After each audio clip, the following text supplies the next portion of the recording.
Hello students, स्वागत है आप सभी का सिनॉप्सिस आईएएस में। मैं डॉक्टर मोहम्मद जिया। हमारे मध्ययुगीन भारत या मध्यकालीन भारत के इतिहास की एक श्रृंखला जारी है और आज हम बात करेंगे एक महत्वपूर्ण विषय के बारे में, सूफीवाद के बारे में। तो भक्तिवाद और सूफीवाद जो है हिंदुस्तान में पनपा और काफी कुछ जो धर्म को देखने का नजरिया है, जो धर्म को समझने का नजरिया है, उसमें काफी बदलाव आया। और ये जो सूफीवाद है या भक्तिवाद जो हम आगे वाले वीडियो में देखेंगे, वो ना केवल किसी धर्म विशेष तक सीमित रहा। आप ये देखेंगे कि भक्तिवाद में भी ऐसे कई कवि हुए, ऐसे संत हुए जिन्होंने कहीं ना कहीं सांप्रदायिक एकता की बात की, जिन्होंने सांप्रदायिक सौहार्द की बात की। उसके बाद सूफीवाद में भले ही इस्लाम का हिस्सा था, इस्लामी जो वो थे अनुयायी, वो इसको फैला रहे थे, लेकिन बावजूद इसके ये किसी धर्म विशेष तक सीमित नहीं रहा। और आज भी आप देख सकते हैं, दरगाहों पे चले जाइए तो वहाँ आपको हर मजहब के, हर धर्म के लोग मिलेंगे। तो ये कुछ देखेंगे कि किस तरीके से ये हुआ। शुरुआत करते हैं भारत में सूफीवाद की। सूफीवाद या तसव्वुफ इस्लाम के विभिन्न रहस्यों और आंदोलनों का नाम है। तो एक आंदोलन तो नहीं कह सकते इसे, लेकिन एक खुद को ईश्वर से जो कहते हैं कि संबंध स्थापित करने की, सीधा संवाद स्थापित करने की जो कला है या जो अनुभव है, उसको एक क्रांतिकारी तरीके से या उसको एक नए तरीके से जो फैलाया, वो सूफीवाद ने किया। सूफियों ने शरीयत को स्वीकार किया। शरीयत मतलब इस्लामी कानून, और औपचारिक पालन करने का निर्देश अपनी धार्मिक प्रथा को सीमित नहीं किया। और धार्मिक अनुभव की खेती, मतलब यहाँ धार्मिक अनुभव की खेती मतलब कि आप हर दिन जो है अपने धर्म की, अपने अब जिस चीज की आप अनुभूति करना चाहते हैं, जिस चीज का अनुभव करना चाहते हैं, तो उसको अपने अंदर जगाइए, उसको अपने अंदर और ज्यादा जो है उसकी उसको एक्सप्रेस करिए। भारत में और उसके बाहर सिलसिले, जो सूफियों के कई सिलसिले विकसित हुए और इनकी अपनी विशेषताएं थी। जो इनके आदेश थे या जो सिलसिले थे, वो उसमें कई विशेषताएं थी जो समान थी। तो पहले हम ये देखेंगे कि ये जो सूफीवाद है, इसके जो 12 सिलसिले हुए हिंदुस्तान में और हिंदुस्तान के बाहर भी, तो उनमें समानताएं क्या थी। तो सर्वप्रथम सूफीवाद में आत्म अनुशासन की भावना से ईश्वरीय अनुभूति का ज्ञान प्राप्त करने के लिए एक आवश्यक शर्त माना जाता है। तो अनुशासन, आत्म अनुशासन, अंग्रेजी में जिसे कहते हैं सेल्फ डिसिप्लिन। रूढ़िवादी जो मुसलमान था, वो बाहरी आचरण की जो है, नमाज पढ़ ली, जो है अच्छे कपड़े पहन लिए, इतर लगा लिया और जो है टोपी पहन ली, तो ये जो एक बाहरी आचरण है, ये उस पर जोर देते थे कि ऐसे नमाज पढ़ो, ऐसे बैठो, ऐसे उठो, ऐसे खाओ। लेकिन सूफियों ने जो आंतरिक शुद्धता पर जोर दिया। आंतरिक शुद्धता मतलब मन की शुद्धि। जब आपका मन शुद्ध हो जाएगा तो आप जो है ईश्वर की, आपको किसी गुरु की, किसी बाबा की, किसी पीर मुरीद, किसी की जरूरत नहीं है। यदि आपने अपने मन के अंतर जो एक द्वंद चल रहा है, हर व्यक्ति के अंदर चलता है, एक द्वंद है जिससे वो हर रोज लड़ता है, जिससे वो हर रोज खुद को निकाल के लाता है। और जिस दिन आपने इस द्वंद को शांत करना सीख लिया, आपके अंदर घमासान मचा हुआ है, हर किसी के अंदर मचा हुआ है। तैयारी कर रहे हैं तो सब तैयारी करने पढ़ने बैठते हैं तो क्या होगा, जो सीरियस है, खैर, और मतलब नहीं हुआ तो क्या होगा, कैसे पढ़ेंगे, कैसे एग्जाम देंगे, कैसे इन चीजों से लड़ेंगे। तो ये एक अंदर एक घमासान मचा हुआ है। और जिसने भी, चाहे आप हो चाहे मैं हूं, इस घमासान पे विजय प्राप्त कर ली, इस घमासान को शांत करना सीख लिया, आपको ना किसी सूफी की जरूरत है, ना आपको किसी जो है पुरोहित की ज़रूरत है। आपने वो जो आंतरिक संबंध है, ये जो संबंध है ईश्वर से, अल्लाह से, जो भी आप कहते हो, वो आप स्थापित कर सकते हैं। और सूफीवाद ने भी, चाहे कोई सा भी सिलसिला हो, उसने अपने अनुयायियों पर सहिष्णुता की भावना पैदा की। सूफीवाद द्वारा जोर दिए जाने वाले अन्य विचार जैसे ध्यान, अच्छे कार्य, पश्चाताप, प्रार्थना और तीर्थ यात्राएं, उपवास, दान और तप साधना द्वारा द्वेष का दमन, ये भी एक महत्वपूर्ण जो है हिस्सा है सूफीवाद का।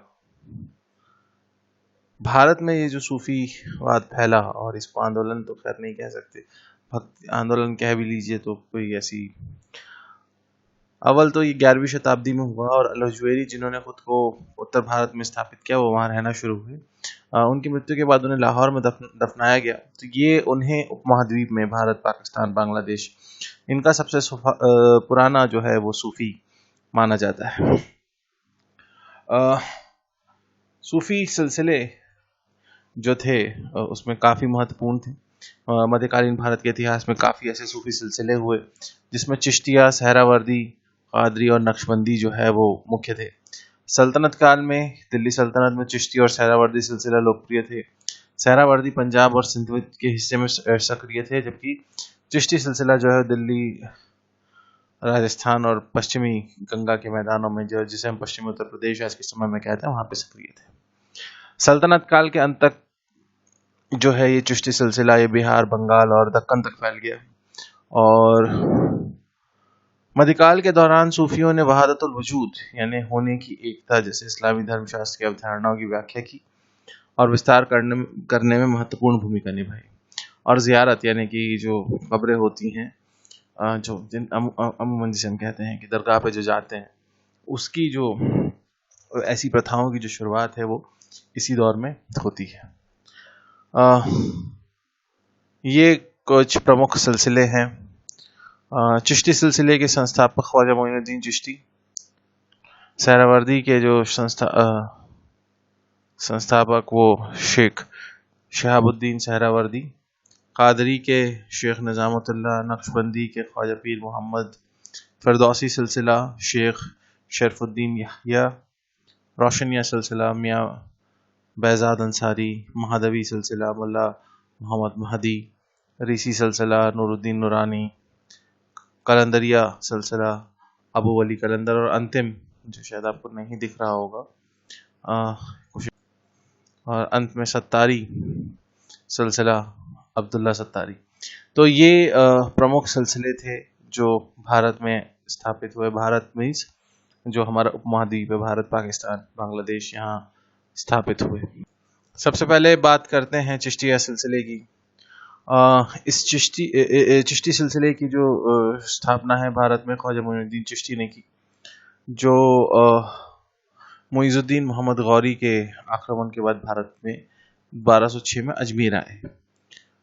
1235 में उनकी मृत्यु के बाद उनकी प्रसिद्धि बढ़ी। बहुत बार हमने ऐसा देखा है कि किसी महान व्यक्ति की जो प्रसिद्धि है वो उसके जीवन काल में तो खैर कभी उतनी हुई नहीं, और उनके बाद जो है, उनकी मृत्यु के बाद जो है प्रसिद्ध हुए। 1235 में उनकी मृत्यु के बाद जब उनकी प्रसिद्धि बढ़ी तो उनकी कब्र का दौरा जो है तुगलक ने किया, मोहम्मद बिन तुगलक ने किया। उसके बाद महमूद खिलजी द्वारा मस्जिद और गुंबद का निर्माण कराया गया। अकबर के शासन के बाद इस दरगाह का जो है वो संरक्षण चरम पे था। चिश्ती सिलसिले की यदि हम बात करें तो ईश्वरीय प्रेम और व्यक्तिगत आत्मा के बीच के बंधन और विभिन्न धर्मों के बीच के लोगों की सहिष्णुता के रूप में मानते थे कि यदि ईश्वर को आपको प्राप्त करना है या जो ईश्वर से जो आपको संबंध स्थापित करना है तो तभी मुमकिन है जब आपके अंदर वो व्यक्तिगत, आपके अंदर वो कहना चाहिए कि मानवता है और लोगों के बीच सहिष्णुता है। उन्होंने अपने धार्मिक विश्वासों के बावजूद अन्य शिष्यों को भी स्वीकार किया। तो उन्होंने अपने आप को जो है वो सिर्फ मुसलमानों तक महदूद नहीं रखा, वो आगे भी गए। उसके अलावा जो मुख्य चिश्ती सूफी हुए वो बाबा फरीदुद्दीन गंज शाकार, जिन्होंने मुल्तान और लाहौर के बीच हरियाणा में अपनी स्थापना की। निज़ामुद्दीन औलिया जो हैं वो सल्तनत काल के सबसे प्रसिद्ध चिश्ती संत।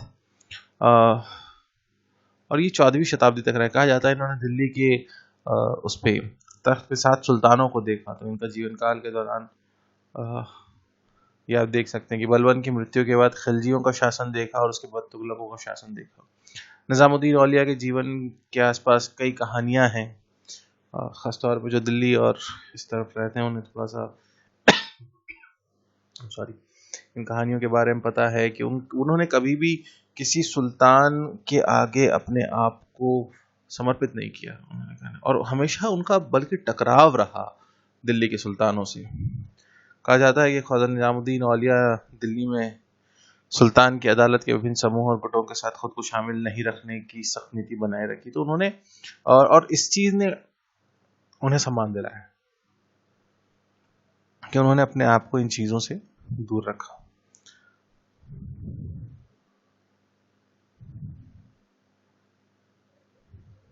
आगे बात करते हैं, ये फिर माजरत के साथ ये टाइपिंग मिस्टेक है। नसीरुद्दीन चिराग दहलवी, और इन्होंने दिल्ली के चिश्ती संतों में से एक थे। चिराग दिल्ली आज भी है। उन्होंने तत्कालीन समय में राजनीतिक मामलों में सक्रिय भूमिका निभाई। वो 13वीं शताब्दी में शेख बुरहानुद्दीन गरीब द्वारा जो है वो दक्कन में चिश्ती क्रम की चिश्ती सिलसिले की स्थापना हुई। 14वीं और 16वीं शताब्दी के बीच कई चिश्ती सूफियों ने गुलबर्ग की ओर प्रस्थान किया। तो दक्कन की तरफ फिर उनका जो है 14वीं और 16वीं शताब्दी में उनका प्रस्थान शुरू होता है। एक बदलाव के साथ जहां कुछ चिश्ती सत्ताधारी प्रतिष्ठान से अनुदान और संरक्षण स्वीकार करने लगे थे। तो यहाँ एक बदलाव हुआ कि जब ये दक्कन की तरफ गए तो जो एक दरअसल आप चिश्ती सिलसिला को समझें, वो ये कहते थे कि इंसान को सबसे पहले यदि उस संबंध को बनाना है जो ईश्वर के साथ है, जो परमात्मा के साथ है, जो बातें करते थे, वो तभी मुमकिन है जब आप जो है दुनिया की चीजें जो है जो एक भौतिक अपनी अभिलाषाओं को समाप्त करके उन पे विजय प्राप्त करके, तो वो बड़ा ही सादा जीवन जीते थे, फकीरों की जिंदगी जीते थे। मोहम्मद बंदा नवाज इस क्षेत्र के प्रसिद्ध पीर थे। बीजापुर का दक्कन शहर सूफी गतिविधियों के लिए बीजापुर भी काफी एक महत्वपूर्ण केंद्र के रूप में उभरा। उसके बाद देखते हैं सहरावर्दी सिलसिला। इस सिलसिले की स्थापना शहाबुद्दीन सहरावर्दी ने बगदाद में की और भारत में बहाउद्दीन ज़करिया ने इन्हें स्थापित किया।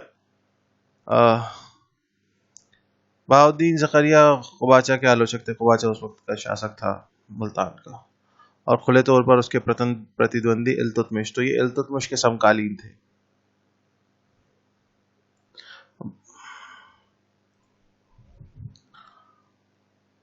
बहाउद्दीन ज़करिया जो थे वो ख़ुबाचा के आलोचक थे और खुले तौर पे उसके प्रतिद्वंदी इल्तुतमिश के पक्षधर थे। तो अब आपको ये चीज़ समझनी होगी कि ये जो बहाउद्दीन ज़करिया जिन्होंने सहरावर्दी सिलसिले की स्थापना की भारत में, वो इल्तुतमिश के समकालीन थे।